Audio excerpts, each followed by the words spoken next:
Warning, the following video contains massive spoilers. Viewer discretion is advised. I'm Will, and welcome to the Movie Files.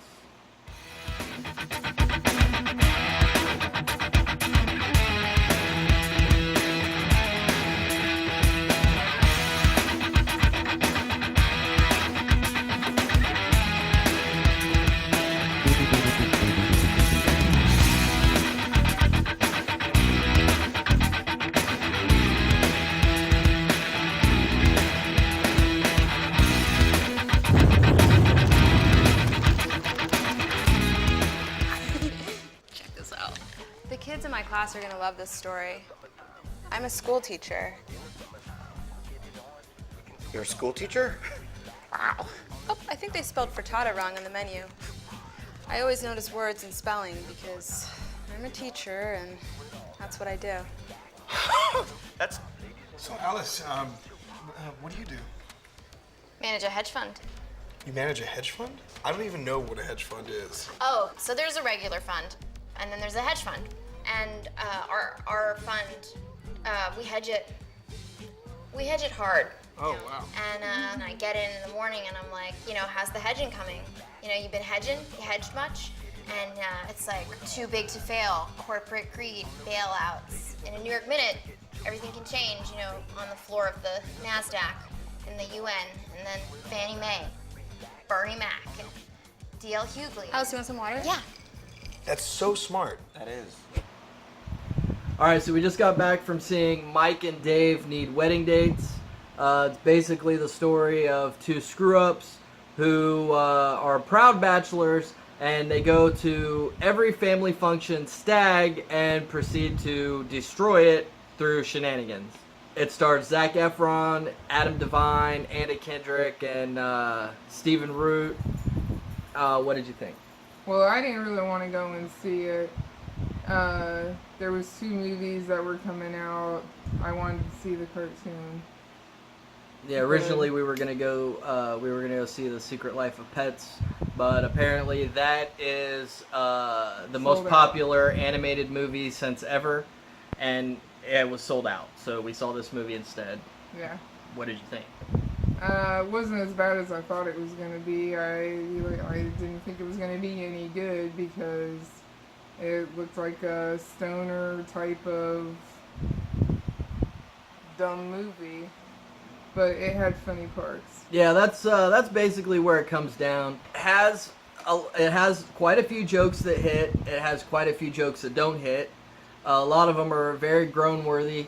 The biggest failing, I think, of this movie, though, is that it's extremely boring. There aren't enough funny bits to keep you interested, and the story itself kind of falls flat. So you spend most of the movie looking at your watch, even though it's only an hour and a half. It feels, a lot longer, and yeah, you spend a lot of the time looking at your watch going, hurry up this movie. The Zac Efron, he did a great job. He had a wonderful performance.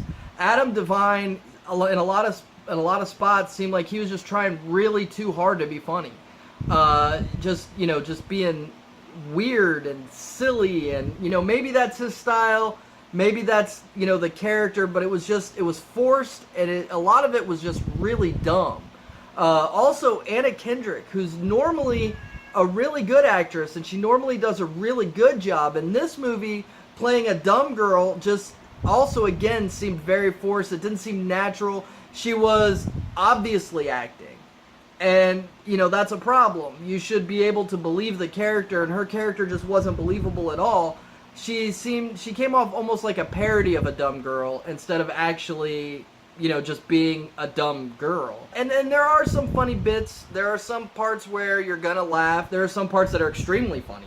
But then there are other parts that you're just like, did they really need to go there? And, was that necessary? The whole massage scene, I thought, was just way, way over the top. So yeah, it's not a good movie. It's not a terrible movie. It's not a movie that I'm mad that I had to go see. But it's also probably not a movie that I ever need to see again.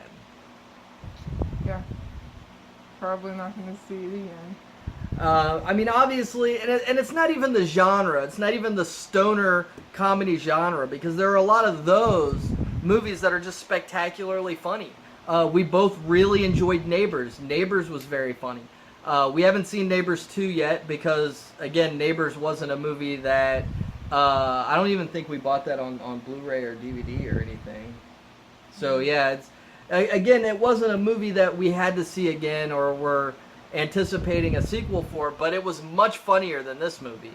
Much more relatable than this movie. That's what I was gonna say. The difference is like this one's just dumb guys and dumb girls. I mean, some people are gonna get it. Like I was watching it, and there are people I've known that are these people that are those dumb guys, that are those dumb girls. I've known people that are that dumb, but nothing I can relate to. Not really.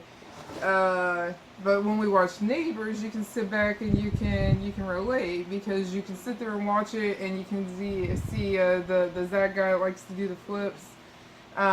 You watch him and you're like, oh yeah, I remember when I was in my 20s and I thought that these people that are in their early 30s are old. Yeah. And then then you're you're in your 30s and you're having kids and you're like, oh yeah, them dumb kids. So I get it. This one I don't, I can't sit back and be like, oh yeah, that's me. No, I watch it and I'm like, oh yeah, I know people that dumb. Like that's as much as I can associate with it is, oh, I know people that stupid. Another big problem, just a really huge problem with this movie is that there's no character arc. There's at no time when there's a point in the movie where they say, okay, we screwed this up and we need to fix this problem. But at the end of the movie, they're still the same characters that they were at the beginning of the movie. At no time do they really ever say, okay, it's time, we need to grow up. We need to stop acting like children. We're in our, late 20s, however old they're supposed to be. And, we're still acting like teenagers. That part doesn't exist in this movie. And I think that's a bit of a problem. And that was another thing with Neighbors. Neighbors definitely had that. There was a point in Neighbors where the frat kids say, they stop and they say it's time to grow up now. There is no it's time to grow up moment in this movie, and I thought that was a problem. The sexual stuff was a bit much too. The scene that you said in the massage room, that was way over. And then there was a scene in the hot room, the sauna. And, yeah, that was not necessary. That was way over the top. Where like all they had to do was just have allude her, to it. Yeah. Yeah, raise her eyebrow, and that's another thing. Like, oh yeah. That's another thing. There are a lot of things in this movie that would have been funnier had they been alluded to and not outright shown.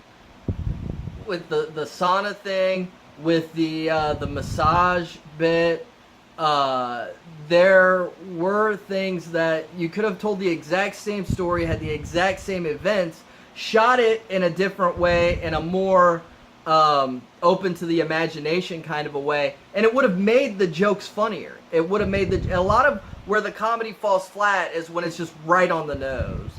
And yeah, so there were a lot of things in this movie, especially the sexual stuff, but not even just that.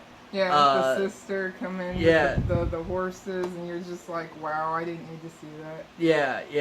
There's a lot of stuff you just don't need to see. And it's the same thing with the, there's a scene in the trailer where the sister who's getting married gets hit in the face by Adam Devine's ATV as he's, making this weird jump or whatever, which that was a funny scene.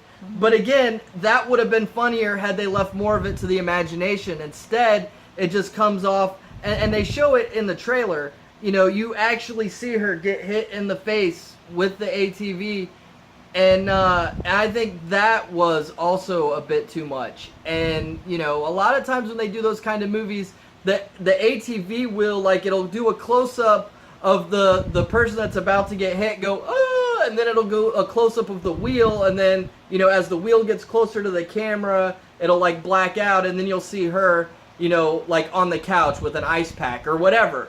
There are a lot of times movies will film it in that way, and that makes it funnier. When you actually see it happen, you're too worried about, oh, God, that had to hurt, to really laugh at it. And I think that a lot of the times that's where this movie fails, is where the comedy hits too much on the nose, and where they show too much stuff that they should leave open to the imagination. You know, less is more is a real thing, and this movie didn't get that. So what would you rate it out of 4? 1.5. It's that. 1.5, if that. I would probably go 2. I mean, some of the parts are funny. I don't hate that I saw this movie, but a lot of it was just really boring. Some of the performances, like I said, were just really reaching. Some of the performances were really good. Zac Efron was good. Yeah, and Zac Efron is usually really good. Yeah. I mean, this is the kind of movie I think that he's drawn to. Adam Devine, I think, is trying too hard to be Seth Rogen, and he's not Seth Rogen, you know. Or the one guy, the big guy from the movies, Tommy Boy. Oh, Chris Farley. Yeah. I don't even know that he's even close to Chris Farley. I think he's trying. Yeah, maybe, but he's trying to be too silly. He's like that one friend that you have that's just trying too hard to be funny, and you're like, dude, just stop, dude, just cut it out. Because there really is a fine line between hilarious and annoying, and Adam Devine in this movie comes off as incredibly annoying. So 1.5. I'd say 2. Maybe that's too generous, but those are our thoughts. Let us know what yours are in the comment section below. Be sure to look out for my full review on Monday on The Blaze. Thanks for watching, and have a nice day. Bye. Hi everyone. If you enjoyed this video, be sure to like, share, subscribe. Follow me on Facebook and Twitter, and make sure you head on over to The Blaze and check out my weekly column where I do movie reviews and general Hollywood industry commentary. You can find the links for all those things in the description below. Thanks for watching, and have a nice day.